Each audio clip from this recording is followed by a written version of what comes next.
सभी पत्रकार बंधुओं का, छायाकार बंधुओं का मैं हार्दिक स्वागत और अभिनंदन करता हूं। मेरा नाम शशांक आनंद है। मैं एक भारतीय पुलिस सेवा अधिकारी हूं और लगभग पिछले 2.25 साल से मैं बीएसएफ में ऑन डेपुटेशन हूं और 7 फरवरी 2025 को मैंने बीएसएफ के इस जम्मू फ्रंटियर की कमांड संभाली थी। आप लोग सब जानते होंगे कि बीएसएफ का एक बहुत ही गौरवशाली इतिहास रहा है। हमारे शूरवीरों ने इस देश के लिए बहुत सारे बलिदान दिए हैं और बीएसएफ की 1965 से जब इसका जन्म हुआ आज तक की जो पूरी यात्रा रही है, इसमें बहुत सारे ऐसे ओकेजन्स आए हैं, चाहे वो 1971 के युद्ध की बात हो जिसमें बांग्लादेश के जन्म में बॉर्डर सिक्योरिटी फोर्स का एक बहुत ही ऐतिहासिक और सिग्निफिकेंट भूमिका रही है। कारगिल युद्ध में बीएसएफ की एक बहुत सिग्निफिकेंट भूमिका रही है, महत्वपूर्ण भूमिका। उसके बाद ऑप पराक्रम में जब फोर्सेस का मोबिलाइजेशन हुआ था लेकिन युद्ध डिक्लेयर नहीं हुआ था, उसमें भी बॉर्डर सिक्योरिटी फोर्स बढ़ चढ़ के सीमा की रक्षा कर रही थी। और अब ऑपरेशन सिंदूर के दौरान आप सबने अभी इस छोटे से वीडियो क्लिप में देखा कि किस प्रकार हमने दुश्मन को नुकसान पहुंचाया है। चाहे शांति का समय हो या हॉस्टिलिटी का समय हो, बीएसएफ ने हमेशा ये साबित किया है कि जब तक हमारे बहादुर जवान सीमा पर देश की सरहद पे तैनात हैं तो देश के नागरिक निश्चिंत होकर देश के भीतर अपने कार्यों को अंजाम दे सकते हैं। जब 22 अप्रैल को पहलगाम में वो दर्दनाक मैसेकर आतंकवादियों के द्वारा पर्यटकों के ऊपर करा गया, तो उसके बाद से सभी को इस बात की अपेक्षा थी कि पाकिस्तान में स्थित आतंकवादी संगठनों के ऊपर भारत के द्वारा स्ट्राइक्स की जाएंगी। तो स्ट्राइक्स वर इमिनेंट और स्ट्राइक्स होते ही ये भी इस बात की भी आशंका थी कि पाकिस्तान के द्वारा रिटेलिएशन भी करा जाएगा। तो 22 अप्रैल के बाद से तुरंत बाद से ही इस जम्मू के संवेदनशील क्षेत्र में, जिसमें बीएसएफ की डिप्लॉयमेंट पुंछ में भी है, राजौरी में भी है, लाइन ऑफ कंट्रोल में हम भारतीय सेना के साथ कंधे से कंधा मिला के सीमा की रक्षा वहां पे भी कर रहे हैं और उसके साथ साथ जम्मू, कठुआ, सांबा के भी क्षेत्र में हम अंतर्राष्ट्रीय सीमा पे प्रथम पंक्ति के तौर पे बैठे हुए हैं। तो ऐसे परिस्थिति में हमने तैयारी शुरू कर दी कि अगर पाकिस्तान की तरफ से अनप्रोवोक्ड फायरिंग की जाती है बॉर्डर के ऊपर तो बीएसएफ उसका किस प्रकार मुंह तोड़ जवाब देगी। जब ये घटना घटी 22 अप्रैल को और उसके बाद से हमने बॉर्डर पे जब अपनी निगरानी को और ज्यादा मजबूत किया तो ये देखने को आया कि पाकिस्तान रेंजर्स, जो कि हमारे काउंटर पार्ट हैं सीमा के उस पार, उन्होंने अपनी फॉरवर्ड पोस्ट में आना छोड़ दिया।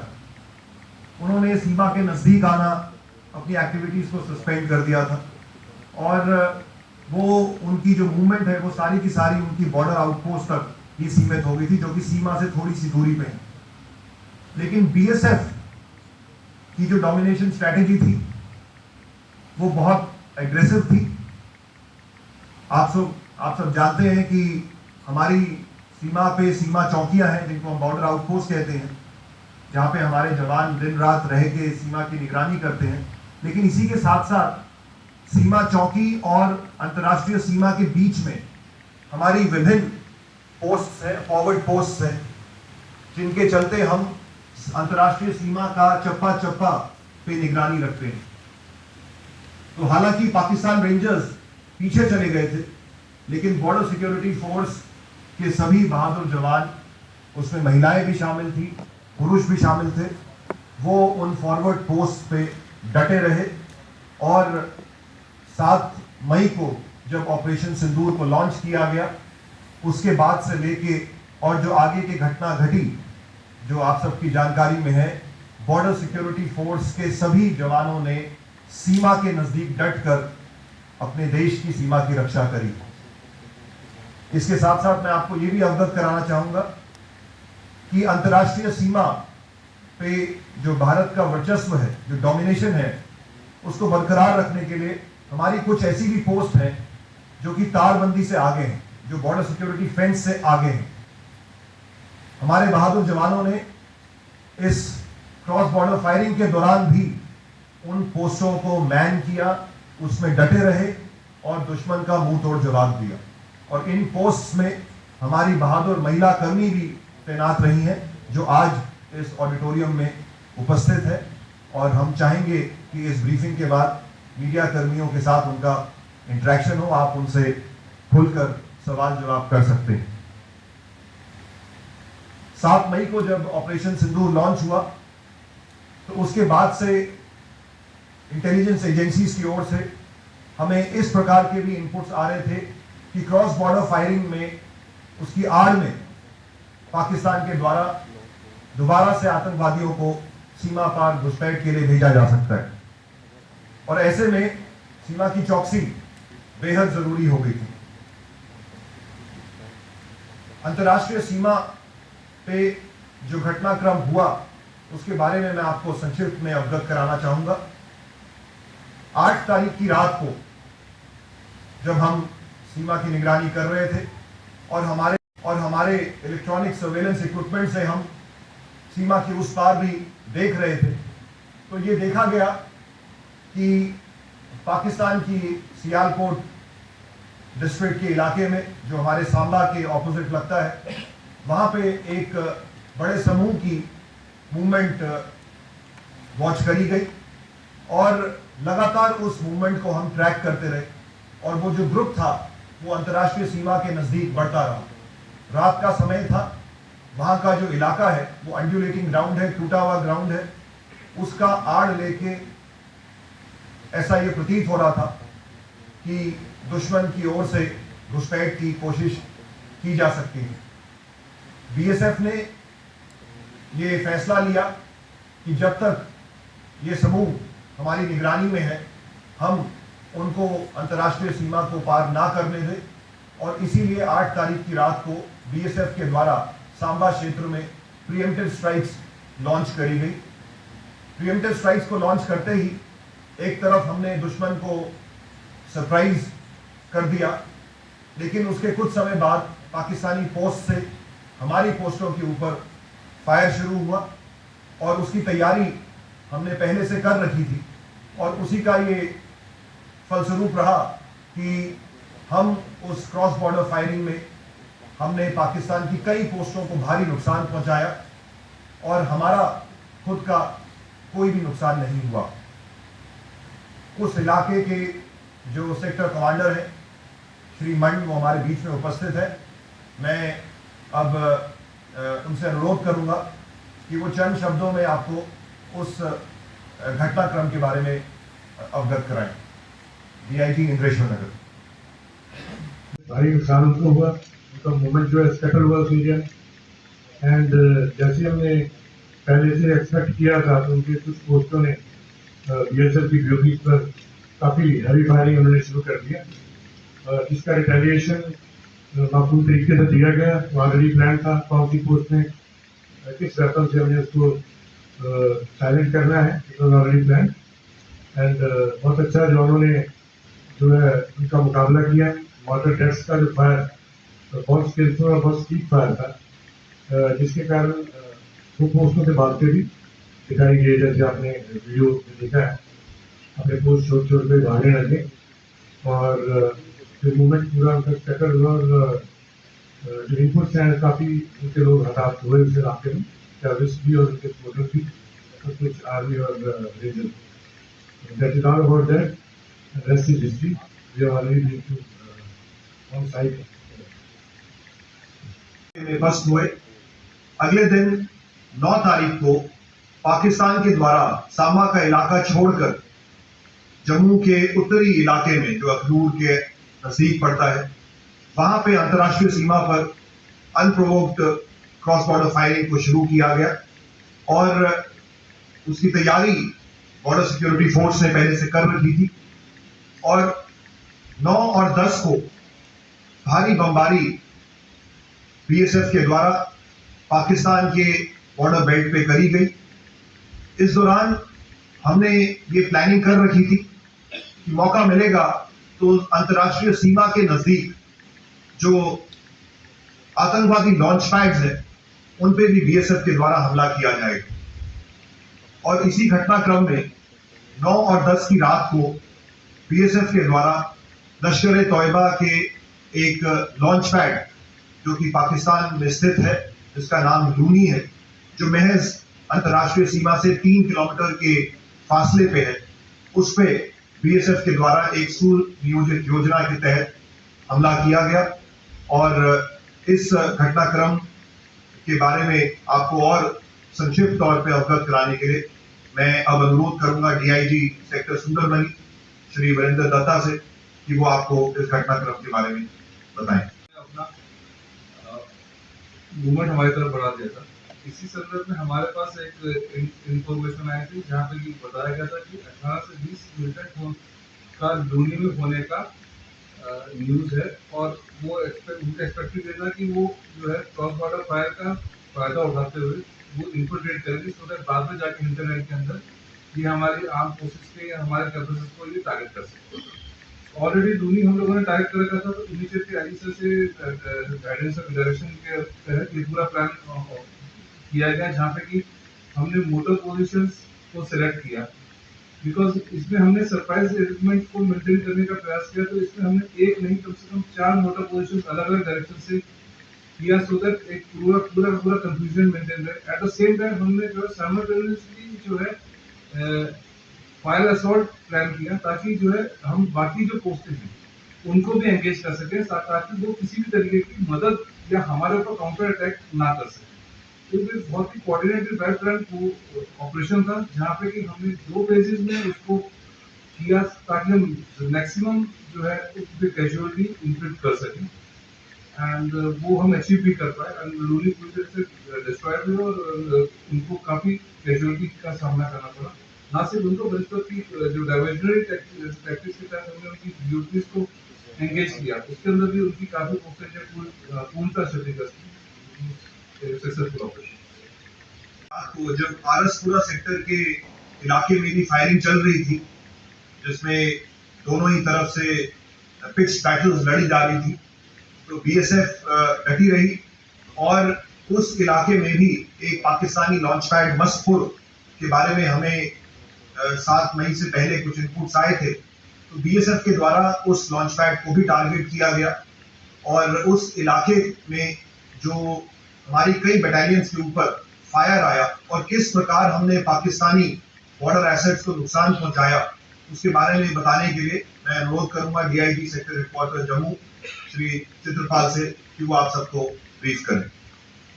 जैसा कि आईजी साहब ने बताया है कि 9 तारीख की शाम को मेरे जो सेक्टर आरएसपुरा काउंटर पार्ट की तरफ से बहुत ही टारगेट किया गया पोस्टों को।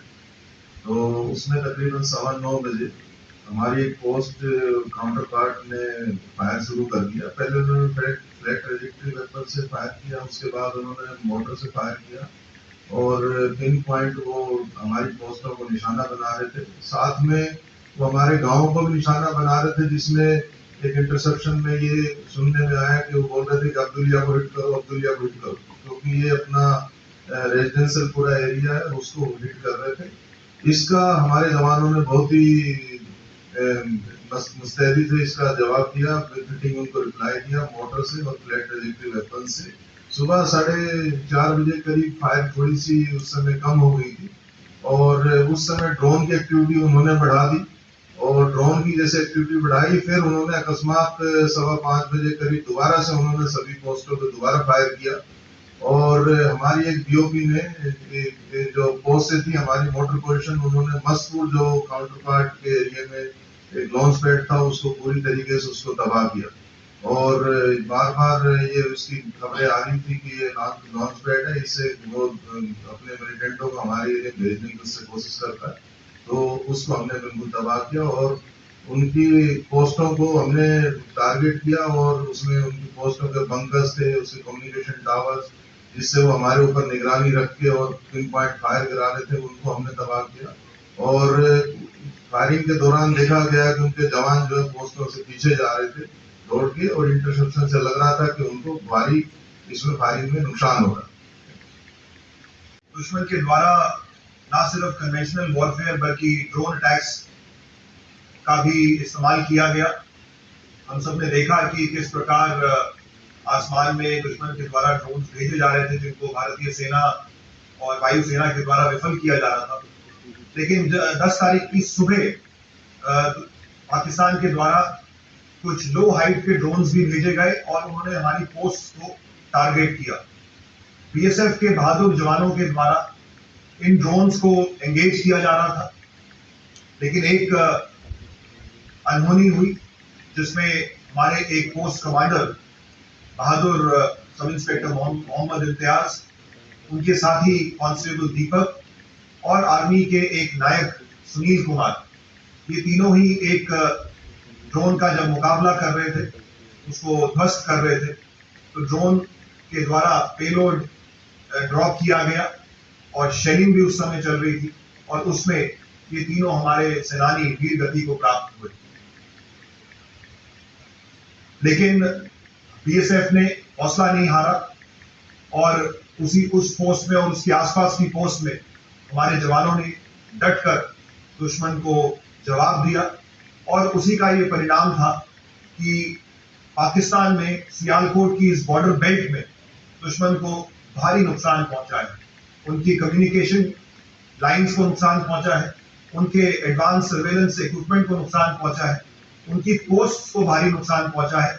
और जैसा हमने आपको बताया कि हमने उनके टेरर लॉन्च पैड्स को भी ध्वस्त किया है, जिसमें लूनी, मस्तपुर और चकबूरा, जो कि सांबा क्षेत्र के सामने है, ये प्रोमिनेंटली फिगर होते हैं। हमारे जो 2 बहादुर सीमा प्रहरी शहीद हुए हैं, तो उनकी याद में हम अपनी 2 सीमा चौकियों का नाम उनकी याद में रखेंगे। इसके साथ साथ सांबा क्षेत्र में हमारी एक सीमा चौकी का नाम हम सिंदूर रखने का प्रस्ताव हमारे बल मुख्यालय और सरकार को भी भेजेंगे। इस पूरे घटनाक्रम में साथियों, बीएसएफ तो प्रथम पंक्ति पे मौजूद ही थी और लेकिन हमें भारतीय सेना का भी पूरा सहयोग मिला। इसके साथ साथ बीएसएफ के द्वारा सिविल एडमिनिस्ट्रेशन के साथ, जम्मू कश्मीर पुलिस के साथ भी और इंटेलिजेंस एजेंसीज के साथ भी समन्वय बना के रखा गया और उसी का ये एक परिणाम है कि जम्मू की इस बॉर्डर बेल्ट में किसी भी प्रकार का सिविलियन नुकसान नहीं हुआ, सिविलियन एसेट्स डैमेज नहीं हुए और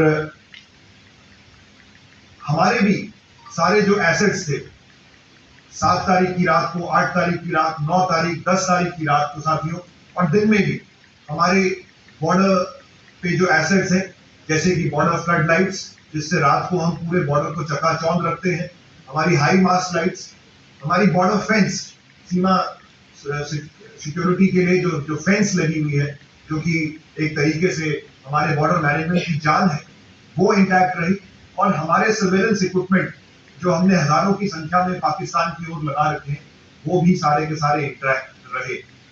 तो कुल मिला के साथियों, हमने पाकिस्तान को काफी नुकसान पहुंचाया है और साथ में हमने अपने एसेट्स को भी बचाया है। इस पूरे प्रकरण में साथियों, बीएसएफ की महिला शक्ति ने बढ़ चढ़ के हिस्सा लिया। हालांकि महिलाओं के पास ये ऑप्शन था कि वो अगर चाहती तो बॉर्डर आउटपोस्ट से रिलोकेट होके पीछे हेडक्वार्टर्स में आ सकती थी, लेकिन हमारी इन बहादुर महिलाओं ने इस बात को चुना कि वो आगे फॉरवर्ड ड्यूटी पोस्ट में रहकर, सीमा चौकियों में रहकर अपने पुरुष कार्मिकों के साथ कंधे से कंधा मिलाकर इस आपदा का सामना करेंगे। और उसी का ये परिणाम रहा कि हमारी कुछ बहादुर महिलाओं ने इस प्रकरण में पोस्ट को कमांड किया। असिस्टेंट कमांडेंट नेहा भंडारी हमारे बीच में यहाँ बैठी हुई है।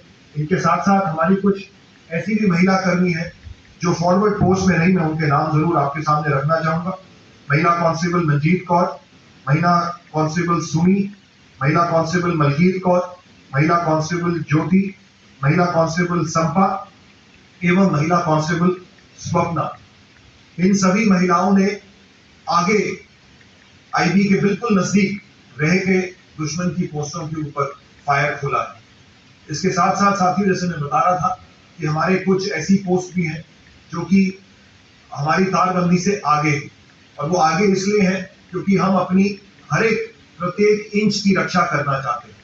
तो ऐसी पोस्ट को कमांड कर रहे थे समय हमारे असिस्टेंट कमांडेंट कुलदीप, जो कि यहाँ प्रेजेंट है, और अभी कुछ क्षणों के बाद ये आपको बताएंगे कि किस प्रकार इन्होंने भी पोस्ट में आगे रहते हुए अपनी कंपनी को कमांड किया और दुश्मन के मंसूबों को विफल किया। साथियों, इस ऑपरेशन सिंदूर में जम्मू के इस इलाके में और एलसी और आईबी दोनों ही क्षेत्रों में बीएसएफ ने बढ़ चढ़ के हिस्सा लिया है, और हमेशा बीएसएफ तत्पर रही है अपने देश की सॉवरेनिटी को बचाने के लिए, देश की अखंडता को बचाने के लिए और देश की सीमा की रक्षा करने के लिए। हमारी निगरानी अभी भी चौकस है, क्योंकि इस प्रकार के इनपुट्स हैं कि दुश्मन को जो भारी नुकसान पहुंचा है तो उसका बदला लेने के लिए वो फिर घुसपैठ या उसकी जैसी क्रॉस बॉर्डर फायरिंग जैसी किसी प्लान को वो अंजाम दे सकते हैं। तो बीएसएफ 24 घंटे दिन रात अंतर्राष्ट्रीय सीमा पर बिल्कुल चुस्त है, और हमारा प्रयास है कि आने वाले समय में, और विशेष तौर पे जब अमरनाथ यात्रा का प्रारंभ अगले 3 जुलाई से होने वाला है, तो हर प्रकार की व्यवस्था यहाँ पे बनी रहे और अंतर्राष्ट्रीय सीमा से किसी भी प्रकार का घुसपैठ या कोई भी अप्रिय घटना ना हो। मैं इन शब्दों के साथ अपनी वाणी को विराम देता हूँ और आप सबका धन्यवाद करता हूँ कि आप सबने आज समय निकाला यहाँ आने का। काफी समय से मैं भी चाह रहा था कि आप सबके साथ इंटरेक्शन करूं, तो अब अगर आपके कोई सवाल जवाब है तो हम उनको जरूर आंसर करना चाहेंगे। हम एक एक करके उन सवालों को ले सकते हैं। मैं डीआईजी से रिक्वेस्ट करूंगा कि वो कृपया इसको कोऑर्डिनेट करें। ठीक है, राइट साइड से प्लीज। सर, मेरा